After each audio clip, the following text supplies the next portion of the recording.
We must keep going into the streets, and we must keep demanding our leaders to take real climate action. We must never give up. There's no going back now. But we can still turn this around. People are ready for change. We want change. We demand change. And we are the change. In just a few months, floods have hit Central and Eastern Europe, Italy and now Spain. This is the dramatic reality of climate change. And we must prepare to deal with it all across our union. Then these guys that have been crying for climate change, you've seen them, eh? There are things that we are going to start to see, and actually you've seen this starting to happen. Eh? For example, in the UK. You know what is happening in the UK? It flooded most of that part, the UK and the Wales and Ireland. That place is... The Lord said that because the people have been crying for climate change, it's going to come this year. But anyway, we'll need to pray. So if you have your loved ones in those areas, they are preserved. But there were major weather disruptions as never before. As never before, In places where now winter, people that have winter, this time you're going to see it dropping to the lowest. To the lowest. But now for you thank God that you are in a place like this.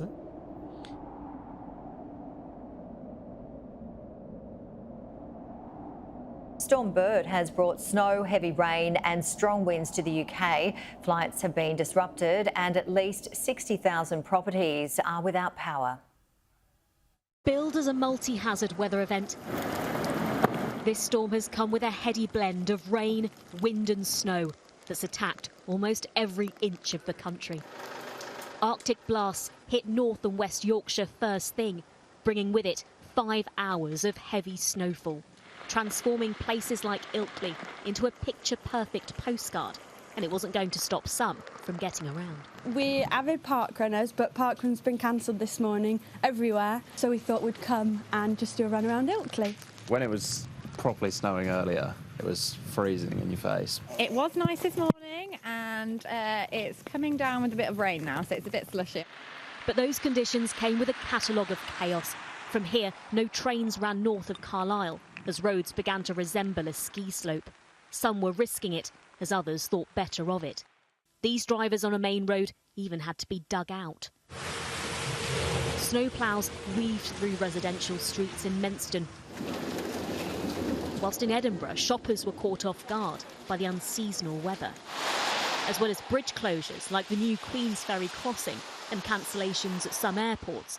60,000 properties in West and North West Ireland and 4,000 homes across parts of England are without power. In Donegal, entire streets have been consumed by torrents of water. This is what the train line between Lisburn and Portadown now looks like. A local councillor had to speak to us on the phone, given the lack of electricity. Storm Boris is lashing large parts of Central and Eastern Europe. Torrential rains, high winds and flooding have killed people in Romania, Poland and Austria. Thousands more have been forced to flee as water levels are rising, washing away homes and livestock. Authorities in the Czech Republic say 4 people are missing. Forecasters warn the worst may be yet to come. It has been a sleepless night for residents. They're receiving continuous warnings in the worst flood-affected areas of eastern Romania.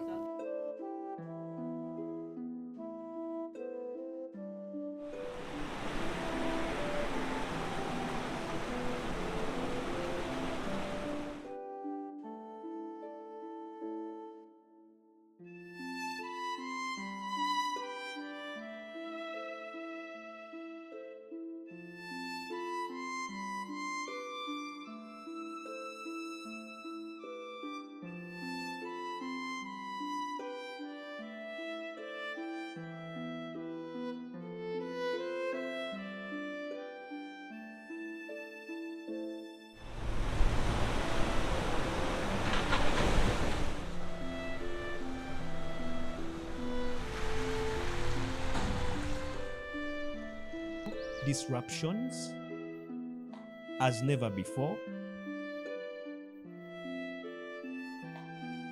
As never before, in places where now winter, people that have winter.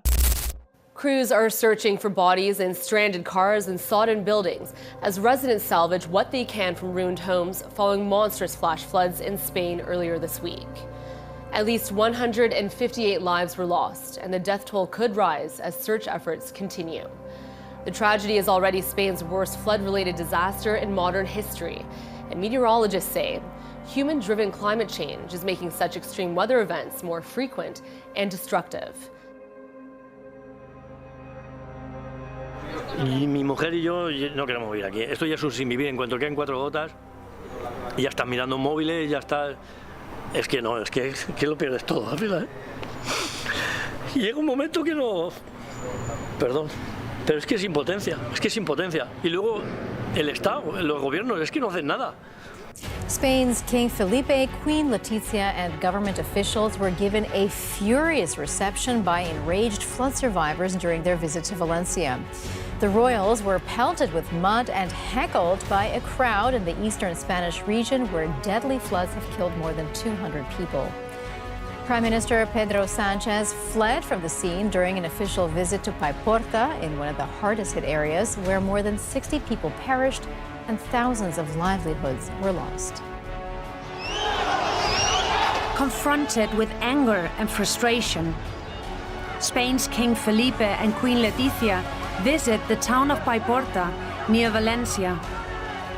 More than 60 people died here after flash flood turned its streets into rivers.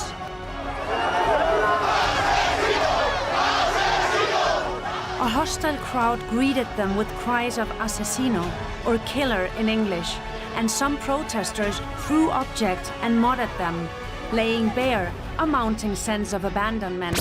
I know you all carry a heavy burden on your shoulders, and you do not need me to tell you that the eyes and hopes of the world are upon you.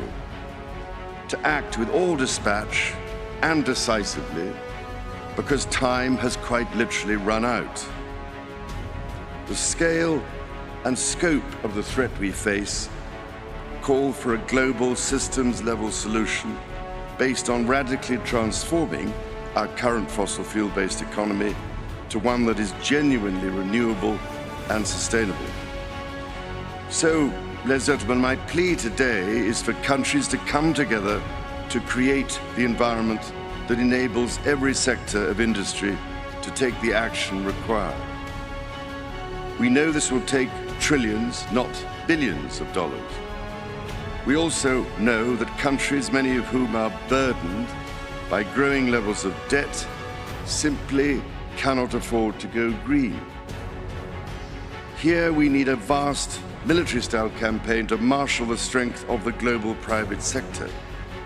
With trillions at its disposal, far beyond global GDP, and with the greatest respect, beyond even the governments of the world's leaders, it offers the only real prospect of achieving fundamental economic transition. Why would you build a climate? We had informed the Secretariat that we wanted to make a statement prior to any decision on the adoption. This has been state managed, and we are extremely disappointed with this incident. I regret to say that this document is nothing more than an optical illusion. We oppose the adoption of this document. We oppose the adoption of this document. India opposes the adoption of this document. That the developing country is saying that it's taking the lead with $300 billion till 2035 is a joke. And it's not something we should take lightly. I do not think it's something we should clap our hands and force us to take it.